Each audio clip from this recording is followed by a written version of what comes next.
What I'll do, I'll say it. So anyway, let's start in chapter 7, and we're going to try to do 7 and 8 today. If we do a couple chapters, we might get through this by the end of the year. And I appreciate everybody that has liked what we've been doing here. I've had several you come up, and that really touches my heart and gives me the will to go on. I love you guys, and I appreciate all the encouragement. So let's start here in chapter 7, and we'll read or start reading into it, and then we'll talk about it a little as we go. By the way, if you are going through something, I even shared this with somebody today on Facebook. If you're going through something like that and you think it's physical, study the book of Job. Don't read it, study it. Because if you study the book of Job, you'll get a whole new insight, really, for the separation of spiritual and physical. And I believe this has really changed. It's really rocked my world that I've studied it as much as I have. It's been a blessing that Pastor Thomas asked me to help teach this class, because I made the statement Wednesday night that I preached to me. I just let all y'all listen. And that's what this studying the book of Job has done to me. I'm studying it, but I'm just cluing y'all in on what I'm studying and what I'm learning. So hope you guys enjoy it. So here we go. Chapter 7 in Job. Is there not an appointed time to man upon earth? Are not his days also like the days of an heirling? So Job's under tremendous pressure here. He is asked to die, and now he thinks he really will die. And to die in this state makes it seem as though his life has no purpose. He is down in the dumps, for sure. He sees nothing except destruction and hurt, little knowing what is taking place in the spirit world. And what I'm doing is I'm reading the verses, and then I'm reading the commentary, and then I'm throwing in my 2 cents. Not that it's worth much more than 2 cents, but I'll throw that out there. But anyway, even here the commentator talks about the spirit world. We got to keep our mind on the spirit world. So the commentator said, I doubt there's ever been another human being whom the Lord has tested as he did Job. So this means that it was not only for Job's benefit, but for ours as well. So in other words, God had a plan when he was using Job that this would be used today. The Lord knew that there'd be a world crisis. The Lord knew that there were going to be $5 and $6 gas prices. The Lord knew all of this. Remember when we talked about starting the book of Job, that everything that happens God allows, but there are some guidelines. God puts guidelines in. So God knew that this was all going to happen. Verse 2, as a servant earnestly desires the shadow, and as his heirling looks for the reward of his work, so am I made to possess months of vanity, and wearisome nights are appointed to me. When I lie down, I say, when shall I arise, and the night be gone? And I am full of tossings to and from unto the dawning of the day. He tossed and turned all night. He couldn't get any rest. Sort of reminds me, I tell you, I'll put myself in these shoes sometimes. Sort of reminds me when I had COVID. When I had got to my worst point, Tammy said I was so bad. She said I didn't even realize what I was doing. She said I'd get out of bed. I'd walk around the bed 2 or 3 times. I'd get back in bed and lay down. She said I wouldn't be there a few seconds. I'd get back up. I'd walk around the bed a few times.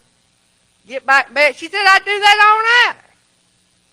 She was worried about me. Thought I had absolutely lost my mind. I didn't know what I was doing. I was asleep. But I don't do that on a normal basis. Something in whatever was wrong with me had taken hold, and I couldn't control it, but I knew I wasn't resting. And I couldn't get comfortable. I knew that part, and I knew that something wasn't right. My body was just turning against me, in other words. I couldn't make my body do the things I wanted to do, which was rest. And that's what Job's going through here. He can't get any rest. He's just tossing and turning all night. My flesh is clothed with worms and clods of dust. My skin is broken and become loathsome. My days are swifter than a weaver's shuttle and are spent without hope. Oh, remember that my life is wind. My eyes shall no more see good. So he was basically,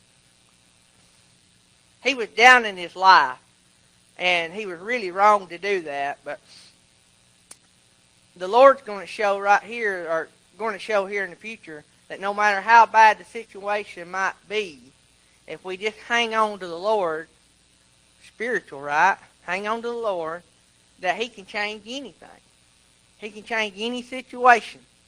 And that, I think, is one of the reasons the Lord told me to tell y'all, make it spiritual, not physical.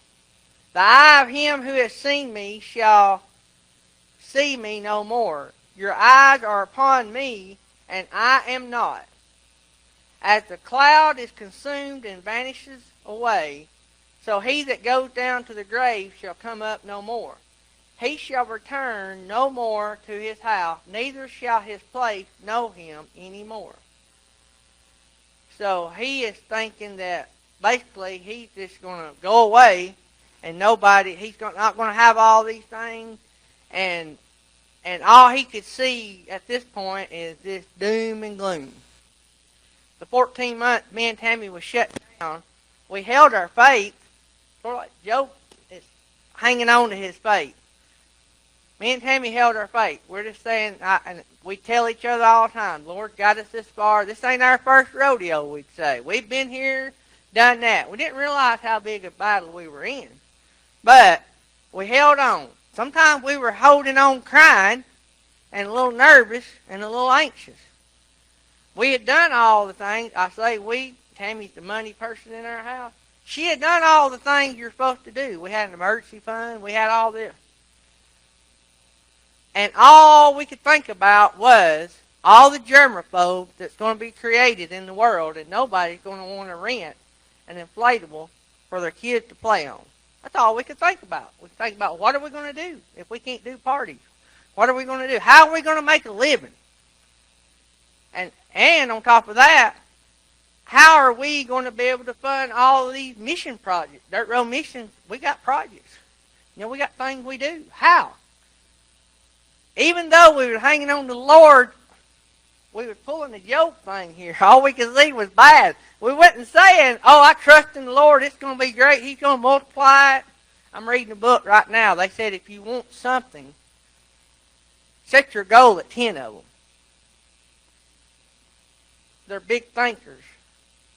And that has really shifted my way of thinking and studying and all that. That's not a spiritual book I'm reading. It's a business book. But anyway, that's how we should be. If we're hanging on to the Lord that he's going to get us through, our thoughts for the day should be, he's not only going to get us through, but it's going to be better than it was before.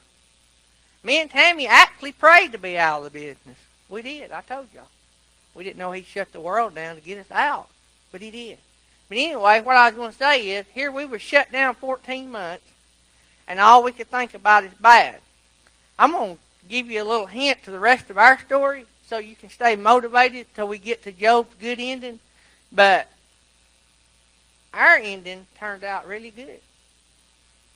Now, being shut down 14 months was just the first part of our story. Y'all know I went on the road. Things really, actually, we kept hanging on to our faith, but there was probably more negativity there when I went on the road. Because then, we were at that point, we'd done been told so many times and been around so many, the negative was flowing in.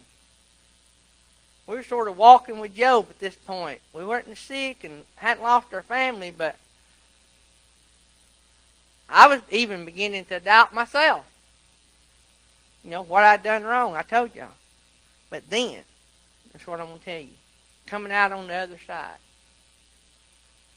God started moving in our life, and he will here. We're going to get there, but I'm going to tell you this so y'all can stay motivated so we just ain't doom and gloom every week. But anyway, coming out the other side, the Lord sends Tammy an indication that He wants her to move in a certain way, and we do that. It didn't even look right. It really looked even backwards to what we were already doing. It really didn't, to me, make any sense. But there wasn't but one thing about it that made sense, and that was the financial side of it. But anyway, so she does that, and then I get a good job out of that. And now, not only are we out of that business that we prayed to be out of, or we're selling it off, we're not doing it. But anyway, now we're not only there, but we work less and financially are better off. And you know what? Dirt Road Mission's still going. Actually, now, instead of working several weekends a year to fund Dirt Road Missions, now our jobs help fund the same amount, if not more money, into Dirt Road Missions. Now, do we want to do more and we still out fundraising with our friends and stuff? Yeah.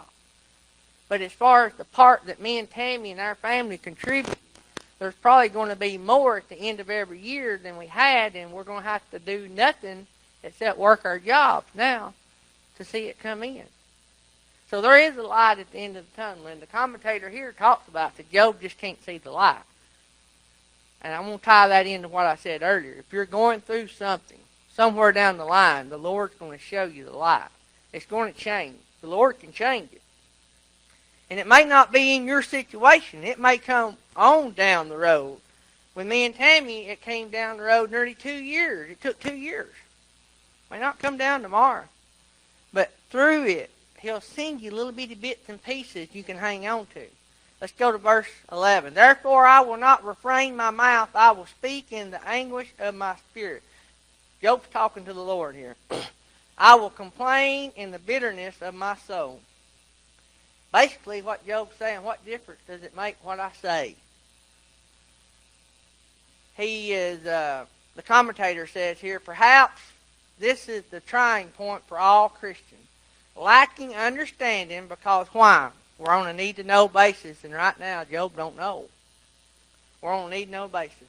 Lacking understanding in the happenings of our life, we are prone to give vent to our emotions. Facebook, when it happens, we post it. Guilty. Like I said Wednesday night, I'm preaching to me, y'all are just here. Guilty. And this morning, it's hard for me to say that, but many times have I got frustrated. And rather going to the Lord with it, and when I say vent, I vent to my friends. Or I put it on, I might not directly put it on Facebook, but it's like a record that you play backwards. It's got a hidden message. Y'all know what I mean? Have y'all ever said something about something, but you wasn't talking, you didn't specifically mention that, but you're talking about it? Or had people tell you about it? I've done that. I'm guilty.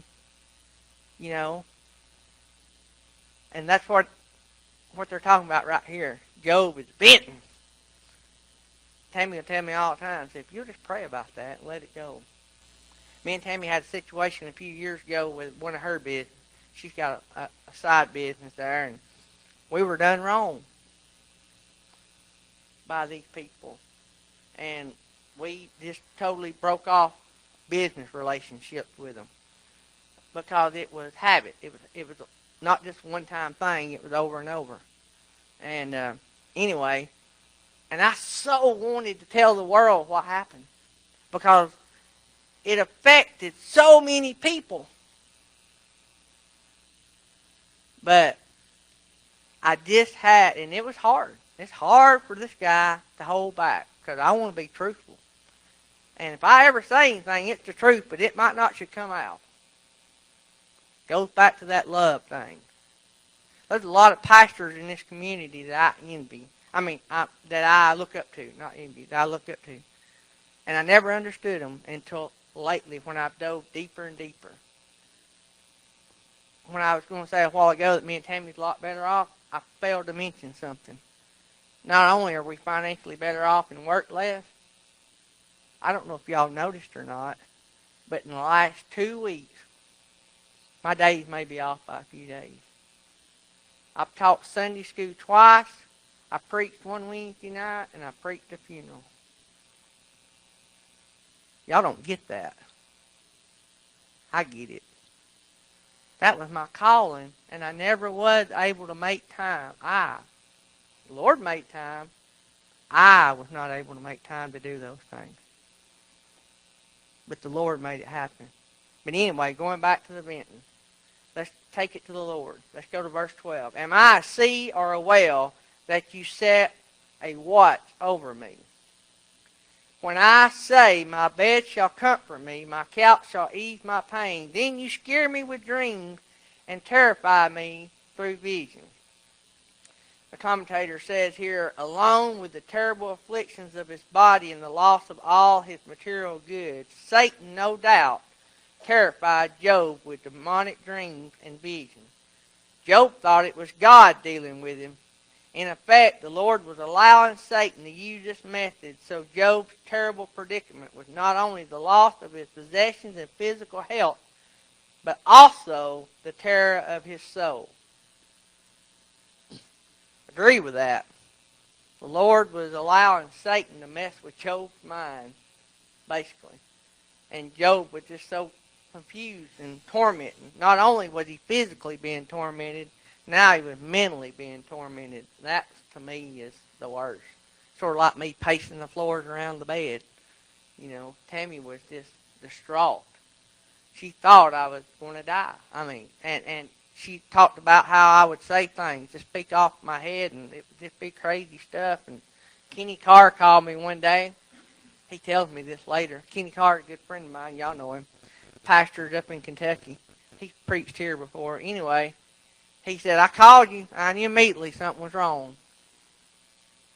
Don't you just love it when your friends immediately know when something's wrong? But anyway, I was just out of my mind. Tammy was crying, and I didn't know why she was crying. She said, honey, you're sick. I'm like, I feel fine. I just don't have my taste buds. She said, you're sick. Something's wrong, and if you don't get help, you're going to die. That's what she told me. She's over there shaking her head. She knows. But I was messed up, and Job was messed up here. Let's go on. So that my soul chooses strangling and death rather than my life.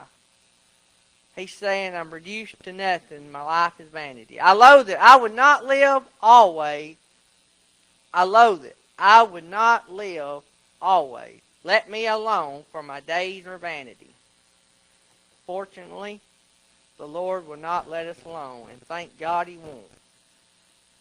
The commentator says if he did, we'd be eternally lost. Thank God he has patience. I wish I had the patience of the Lord. You know what the worst? If I told Reba that I know something about Reba and trust me, it's good, that'd be worse than keeping my mouth shut.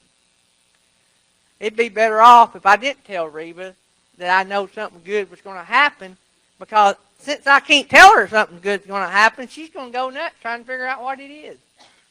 Her days are going to be tormented. She's going to be up all night thinking about what is it that's so good that they got to keep it secret. And he can't tell me, and we're friends. We go to church together. That'd be the worst, wouldn't it?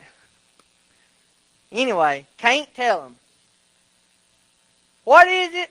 Go to verse 17. What is man that you should magnify him, and that you should set your heart upon him? Go to verse 18. And that you should visit him every morning and try him every moment. How long will you not depart from me, nor let me alone till I swallow down my spittle? I have sinned.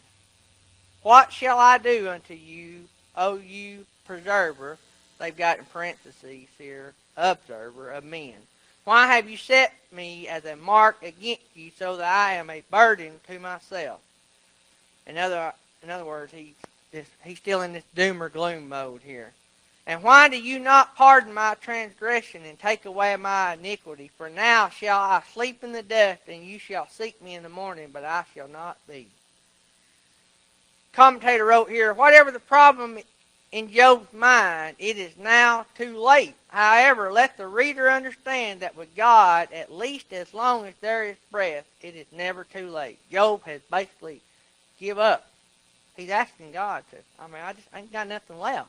We talked about that the other day. I said that if Tammy stabbed me in the back, I just don't know what I'd do. I'd just be in that terrible position of what do I have left? You've taken everything else. What do I have left? Now, if all that wasn't bad enough, let's go to chapter 8. It gets good. Can y'all imagine? We have been several weeks here, and now we're just up to chapter 8. And y'all just think back what Job's been through in 7 chapters. This is not even a lifetime. This is just a few short chapters in life right here. And Job is still with us, still hanging in there, but he is about to the giving up point. And in chapter 8, somebody comes along with another knife. And he's fitting to get stabbed in the back again. Y'all got to put yourself there.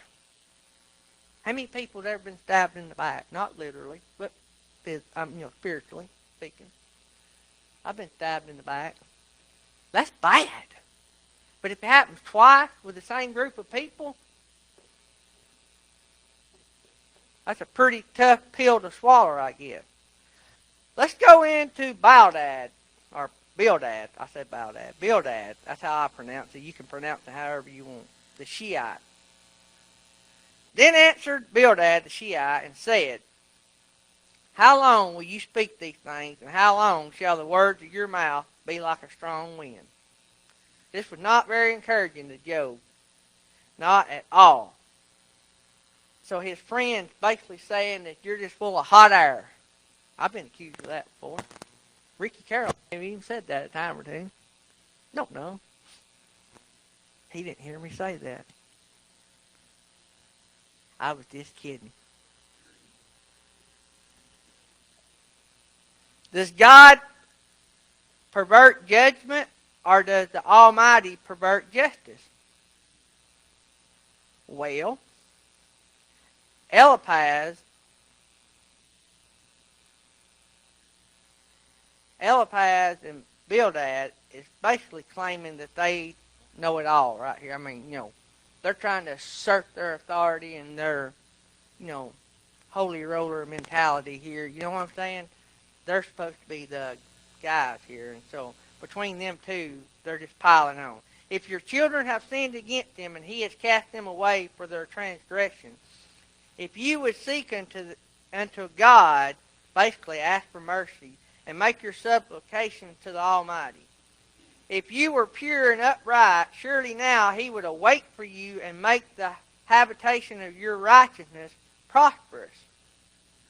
Though your beginning was small, yet your latter end should greatly increase. For inquire, I pray you, of the former age, and prepare yourself to the search of their fathers. For we are but of yesterday, and know nothing, because our days upon earth are a shadow. Shall not they teach you and tell you and utter words out of their heart? In other words, Job, if you had even any intelligence of all, you would know the answer to all of your questions. Basically, he's saying, if you were really who you was, why are you asking all these questions? You know you've done something wrong. Basically, is what he's trying to say. Can the rush grow up without mire? Can the flag grow without water? While it is yet in his greenness, and not cut down, it withers before any herbs. So, both of these images represent the prosperity of the wicked, and were probably proverbial, is what the commentator is saying here. So, now we're going to get into the hypocrite status. So, we're going to start in verse 13, where Bildad is considering Job a hypocrite. I have felt like I was on that end a time or two, on the Job side of it, let's say. How many of y'all have ever felt like you were being considered a hypocrite? The world treats us like that, so I'd say all of us. The world says Christians are haters, if y'all don't know that. But when in all actuality, there may be a few Christians that are haters, but in all actuality, if we're a true Christian, we're really lovers of men. We love everybody. We should have compassion instead of anger because they do stuff wrong. We should have compassion to try to lead them into a better way of life. Anyway, let's go to verse 13. So are the path of all who forget God, and the hypocrite hope shall perish. So bluntly, Bildad calls Job a hypocrite. He just right to your face, you hypocrite. The truth of the matter was that Job was no hypocrite, but Eliphaz, Bildad, and Zophar, they were hypocrites. They were one of those that are mightier than thou. We don't know none of those people. So let's go on. Their hypocrisy, I like that word, their hypocrisy was the hypocrisy of what? Self-righteousness. We don't know none of those people either. We just keep going. Which is the worst hypocrisy of all. Men are fond of judging their righteousness by comparing it to others. It made Bildad feel superior to the point to point out Job's alleged shortcomings. He did not dream that while he was judging Job, God was judging him. In other words, the commentator said that Bildad didn't dream that while he was judging, he was being judged. So, Bildad here sort of reminds me of Fox and CNN. They know what Christians stand for. But then, like if we say we love somebody and we say go to Uganda and give them water and we have school supply drops and we help foster kids and we do all this, they actually use that against us. Then say we're pro-life. They say, well, if you don't love the mothers, if you did, you'd let them choose because they know what's best. You see where I'm going with this? They use the things that we believe in to turn it against us. And basically, that's what's going on here. They're saying that Job was this high and mighty guy. There's some faiths. There's some people that believe certain ways, that believe perfection is the only way. And I get a little bit of that right here. Because they're talking about that if he was so perfect, he wouldn't be going through this. And it's mentioned several times in here about his shortcomings. Well, as a true friend or believer, if we see somebody having shortcomings, I don't think that we would, let me back up, because not the whole Christian world is full of Christian people. I think we can all agree on that. There are some people that attend. I'm not judging, but they're just people. We got to know that there's 1,000 people, not every one of those 1,000. But anyway, if we found somebody in our lives that were coming up a little bit short, I don't think the majority of Christians would throw them under the bus, condemn them, throw them out of the church. We don't do that here. That's basically what they're saying. If he has not actually practiced what he preached. If he did, he wouldn't be in this position. That he needs to be confessing shortcomings. He didn't have any shortcomings. But basically, they're saying that because he did, he's going through this. That's not the way things work. But they're going to find out all this later. But anyway, that's where we are in this story. Let me see where I'm at. So that was 13. Let's go 14. Whose hope shall be cut off, and whose trust shall be a spider's web. 15. He shall lean upon his house, but it shall not stand. He shall hold it fast, but it shall not endure. He is green before the sun, and his branch shoots forth in his garden. His roots are wrapped about the heap, and seize the place of stones. If he destroy him from this place, then it shall deny him, saying, I have not seen you. Basically saying, Job is going to be a has-been that nobody's ever going to know about because he's so bad of a person. God's going to wipe him off the face of the earth. And he's not going to have ever existed. Behold, this is the joy of his way, and out of the earth shall others grow. So, basically they're saying once they get Job out of the way, there'll be better people to come along in his place. That's what they're saying. I didn't say that. That's what they're saying. Behold, God will not cast away a perfect man. Now, that goes back to the perfect. God will not, I'm going to read this again. Verse 20, behold, this is Bildad talking here. Behold, God will not cast away a perfect man, neither will he help the evildoers. You know, I said a while ago there's some religions and beliefs around the world that believe in perfection.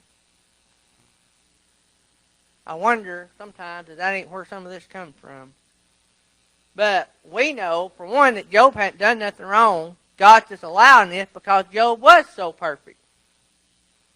But the perfect people in Job's life, I say that sarcastically, the perfect people in Job's life is saying, well, if he was so perfect, like they are, sarcastically, then he wouldn't be here. And that God wouldn't cast away a perfect man. Let's go to verse 21. Till he fill your mouth with language and your lip with rejoicing. In other words, Bildad is saying to Job, if you will confess your evil, the Lord will fill your mouth with laughing. Verse 22. They who hate you shall be clothed with shame, and the dwelling place of the wicked shall come to naught. The commentator says here, whenever man working from human reasoning begins to judge, almost invariably he will call unholy what God calls holy, and holy what God calls unholy. That's as far as we're going to go today, but what I want to speak to that is, do y'all know how long it's been since this was wrote? Does this relate to anything that we're going through? I don't know about y'all, but Job is teaching me something. Y'all get anything out of it? I am. But anyway, I guess it goes back to what I said earlier. Gas prices, immorality, abortion, politics, inflation, recession, none of that is physical. The world's going to use what we believe against us. But if we fight them with words and one-on-oneness and not with prayers and spirituality, we're just going to make things worse. We're just going to make things worse. Because God puts us in situations. We got to imagine right now what we're going through is America is like a Job. We're going through a Job moment. God has allowed Satan to do certain things. Remember, we're taught that God allows things, bad things happen to good people. We're just in a time, folks. We're just in a time. It's not always been like this. It may get worse. But God has got our back.